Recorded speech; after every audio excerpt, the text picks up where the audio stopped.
வணக்கம், இது உங்கள் தமிழ் சேனல். எல்லாருக்குமே ஒரு தெரிஞ்ச விஷயம் தான் இதில் பேச போகிறோம். பெட்ரோல் பல்கில் மொபைல் பயன்படுத்தக்கூடாது அப்படிங்கிறது எல்லாருக்குமே தெரியும். பயன்படுத்தினா அது தீப்பிடிச்சிரும் அப்படிங்கிறது.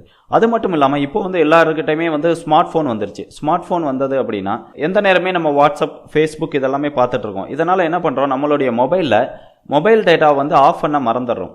இந்த மொபைல் டேட்டா ஆன்லேயே இருக்கிறதுனால அந்த மொபைல்ல இருந்து வெளியே வரக்கூடிய எலக்ட்ரோ மேக்னெட்டிக் ரேடியேஷன்னால நம்ம பெட்ரோல் போடும்போது அந்த பெட்ரோல் ஆவியாகி வரும்போது இந்த 2 நாளே என்னாகும், அந்த பெட்ரோல் தீப்பிடிக்கிறதுக்கு ரொம்ப வாய்ப்பு அதிகமாக இருக்குது. அந்த மாதிரி நடந்த ஒரு நிகழ்வை தான் இந்த வீடியோவில் நாங்கள் காட்டுறோம். இந்த வீடியோ பார்த்தீங்கன்னா கடந்த வாரம் 23ஆம் தேதி நடந்த நிகழ்வு தான்.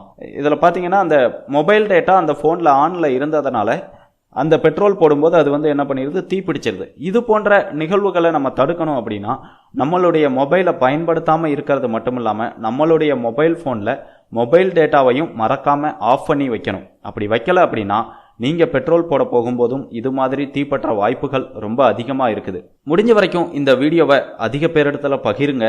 உங்களுடைய பகிர்வால எதிர்காலத்தில் நடக்க போற ஒரு விபத்தை தடுக்கிறதா கூட இருக்கலாம். மேலும் இது போன்ற பல விழிப்புணர்வு வீடியோக்களை பார்க்கணும் அப்படின்னா யூடியூப் தமிழ் சேனலை மறக்காம சப்ஸ்கிரைப் பண்ணுங்க.